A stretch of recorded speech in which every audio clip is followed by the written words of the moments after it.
Hello everyone, today we are going to read English grammar topic clause. This topic is 3 marks.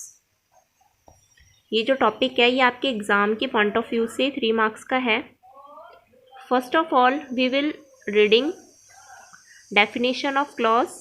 A clause is a group of words forming part of a larger sentence and contains a subject and a predicate of its own. तो जो clause होता है उसको हिंदी में उपवाक्य बोलते हैं. तो उपवाक्य एक बड़े वाक्य का एक भाग होता है जिसका अपना एक सब्जेक्ट होता है और एक प्रेडिकेट होता है. सब्जेक्ट को हिंदी में उद्देश्य बोलते हैं और जो प्रेडिकेट है उसको हिंदी में विधेय बोलते हैं, लेकिन हम सिर्फ सब्जेक्ट और प्रेडिकेट के नाम से ही नहीं जानेंगे. सो क्लॉज को पढ़ने के लिए सबसे पहले सेंटेंस को जानना जरूरी है कि सेंटेंस क्या होता है. A sentence is a group of words with complete sense. शब्दों का वह समूह जो पूर्ण अर्थ को रखता है सेंटेंस वाक्य कहलाता है. यानी कि सेंटेंस या वाक्य कहलाता है, यानी पूर्ण अर्थ को बताता है जो वो सेंटेंस कहलाएगा. Now kinds of sentence. There are 3 kinds of sentence in English. जो सेंटेंस होते हैं वो 3 टाइप्स के होते हैं इंग्लिश में. First is simple sentence. Simple sentence has only one clause. Simple sentence में ओनली वन क्लॉज की बात की जाती है. इसमें सिंपल सब्जेक्ट होगा या फिर सिंपल प्रेडिकेट होता है. Let's take an example. He knows how to operate a calculator. यहाँ पे ही जो है वो सब्जेक्ट है और knows how to operate a calculator, ये जो बाकी जो बचता है वो हो जाएगा हमारा predicate. Next is complex sentence. Second, a complex sentence has one main clause and at least one subordinate clause. Both clauses have their own subject and predicates. They are joined with one subordinate conjunctions. जो complex sentence है इसको हिंदी में जटिल वाक्य भी कहते हैं. तो इसकी हिंदी देख लीजिए. एक जटिल वाक्य में एक मुख्य उपवाक्य यानी कि मेन क्लॉज का कम से कम एक आश्रित उपवाक्य अवश्य होता है, यानी कि सबऑर्डिनेट क्लॉज. इसको हम बोलते हैं आश्रित उपवाक्य. और दोनों ही उपवाक्यों में दोनों ही क्लॉजेस के अपने अपने सब्जेक्ट पर प्रेडिकेट होते हैं और दोनों ही क्लॉजेस को किसी एक सबऑर्डिनेटिंग कंजक्शन से जोड़ा जाता है. सबऑर्डिनेट कंजक्शन के थ्रू इनको जोड़ा जाता है. एग्जाम्पल के थ्रू आप इजीली समझ लेंगे. देखिएगा, this is the place where he was born. तो this is the place where he was born.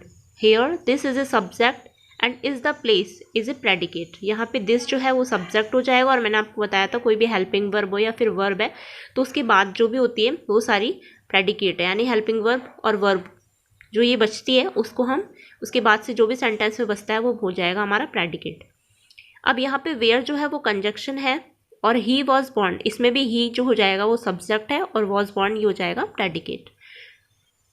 तो हेयर, अब मैंने यहाँ पे जो कॉम्प्लेक्स सेंटेंस की बात की है इसमें क्या बताया कि एक मेन क्लॉज होता है और एक सब ऑर्डिनेट क्लॉज होता है.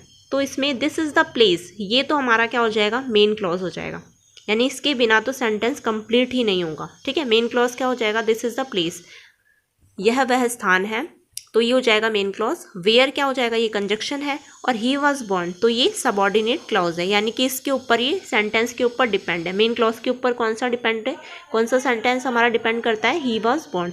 तो this is the place where he was born, यह वह स्थान है जहाँ पे वह उसका जन्म हुआ था. यही बात हो रही है.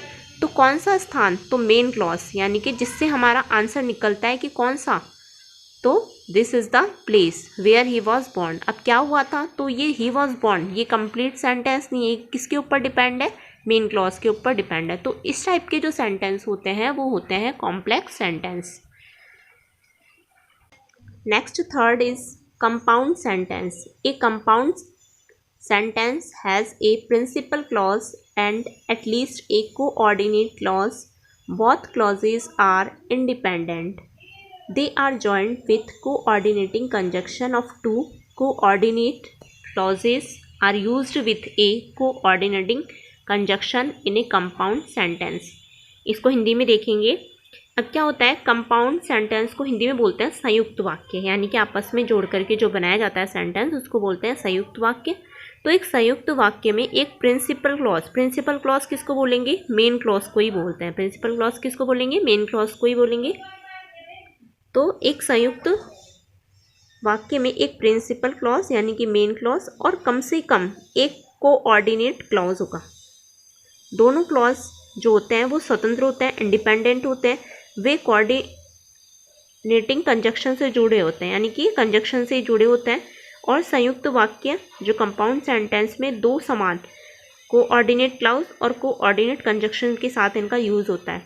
आप यहाँ पे इसी बात को इस एग्जाम्पल में मैं अच्छे से समझाती हूँ आपको। He is rich but he is not happy.